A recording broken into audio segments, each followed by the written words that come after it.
ဓမ္မမိတ်ဆွေတို့ဒီကနေ့မှာသာသနာတော်ကြီးကကျမ်းရေးပုဂ္ဂိုလ်လည်းဖြစ်တပည့်တော်ကြီးလည်းဖြစ်တဲ့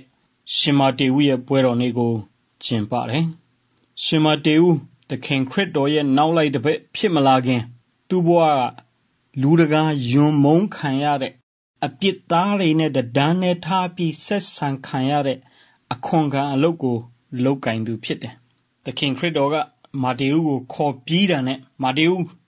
ငါနောက်လိုက်ခဲ့သခင်ခရစ်တော်ခေါ်ပြီးတာနဲ့သူ့ကိုစောင့်မနေဘူးစဉ်းစားချိန်လည်းမပေးဘူးဘဝပြောင်းလဲလာဖို့လူကောင်းတစ်ယောက်ဖြစ်လာဖို့အချိန်လည်းမပေးဘူးစောင့်လည်းမစောင့်ဘူးအပြစ်သားအခွန်ခံအဖြစ်ရှိနေတဲ့အတိုင်းပဲရှိနေတဲ့နေရာဖြစ်နေတဲ့အချိန်တွေတိုင်းပဲသခင်ခရစ်တော်မာတေဦးကိုခေါ်ခဲ့တယ်အဲဒီလိုပဲ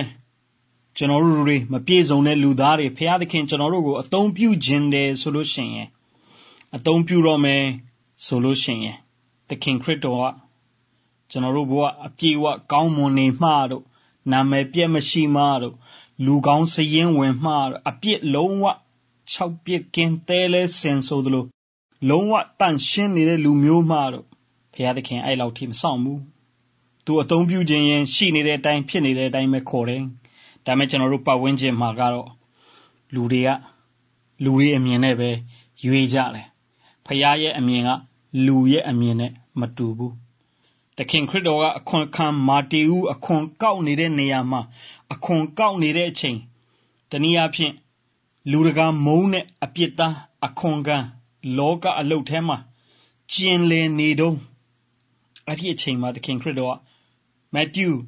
follow me မာတေဦးငါနောက်လိုက်ခဲ့ဒီစကားလုံးဒီအတန်ငါနောက်လိုက်ခဲ့ဆိုတဲ့စကားတန်မာတေဦးသူမျှော်လင့်နေခဲ့တဲ့အတန်လူတကာစွန့်ပစ်ခံရတဲ့အပြစ်သားဘဝလူတကာအပြောခံရတဲ့နာမည်ပြည့်နေရတဲ့ဘဝလူမတုံးတဲ့ဘဝပေါင်းတင်ဆက်ဆံမလုပ်ချင်တဲ့ဘဝကိုအဲ့ဒီဘဝထဲမှာနေရတဲ့သူ့ဘဝကိုသူယုံထွက်ချင်တယ်အဲ့ဒီအချိန်မှာသခင်ခရစ်တော်သူ့ကိုခေါ်လိုက်တယ်သခင်ခရစ်တော်ရဲ့ခေါ်တံကိုကြားလိုက်ရတဲ့မာတေဦးအားလုံးကိုစွန့်ပစ်ပြီးထလိုက်သွားခဲ့တယ်ဒီနေရာမှာဘာကိုပြနေလဲဆိုမာတေဦးကသူ့ရဲ့အတိတ်ဘဝကအခွန်ခံအပြစ်သားဘဝကိုသူအပီးပိုင်စွန့်လွတ်ခဲ့ပြီနောက်အဲ့အပြစ်သားဘဝတွေကိုငါပြန်မသွားတော့ဘူးအခွန်ခံဆိုတာအဲ့ခေတ်ကတခိုးလိုပဲသူများပတ်စံကိုပို့တောင်းပြီးတော့မှသူတို့အိတ်ကထဲထည့်တဲ့ဘဝ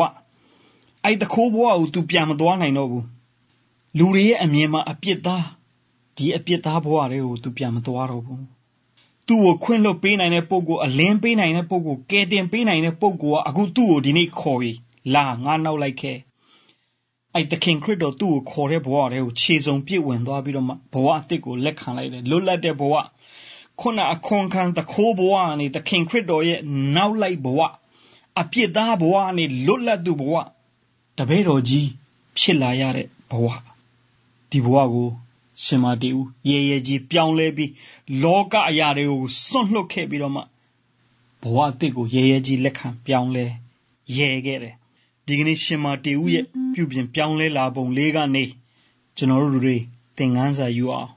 ခမည်းရောကျွန်တော်ရောအပြစ်သားပါပဲအပြစ်သားဖြစ်လို့အားမငယ်ပါနဲ့သခင်ခရစ်တော်ကအပြစ်သားကိုခေါ်ဖို့လာတယ်ကယ်တင်ဖို့လာတယ်ကုသပေးဖို့လာတယ်ခွင့်လွှတ်ပေးဖို့လာတယ်လောကမှာလူတွေကတော့မကောင်းတဲ့လူနာမည်ပြည့်ရှိတဲ့လူနာမည်ပြည့်ရှိတဲ့မျိုးသမီးအမျိုးသားခိုးလို့တခိုးမှုလို့အပြစ်သားမှုလို့ဆိုပြီးအပေါင်းအသင်းမလို့ရှောင်ကျင်ကြတယ်လက်မခံကြဘူးမခေါ်ကြဘူးအဲ့လူရဲ့ဘဝကိုပြန်မြင့်တင်ပေးဖို့ထက်ပိုပြီးဝေးသွားအောင်သာလုပ်ကြတယ်သခင်ခရစ်တော်ကတော့အပြစ်သားစီကိုတိုက်ရိုက်လာတယ်ကယ်တင်တယ်ဒီကနေ့ကျွန်တော်တို့တွေသခင်ခရစ်တော်အပြစ်သားရောက်တိုင်းစီကိုလာတယ်ကယ်တင်ကုသပေးဖို့သခင်ခရစ်တော်ရှာနေတယ်ကျွန်တော်တို့တွေအနေနဲ့ပြုပြင်ပြောင်းလဲဖို့သခင်ခရစ်တော်ရဲ့ခေါ်တံကိုလက်ခံဖို့အစဉ်သင့်ဖြစ်ပြီလားဓမ္မမိတ်ဆွေပေါင်းကိုစိတ်နှဖျားကျမ်းမာချမ်းသာတော်မူကြပါစေ။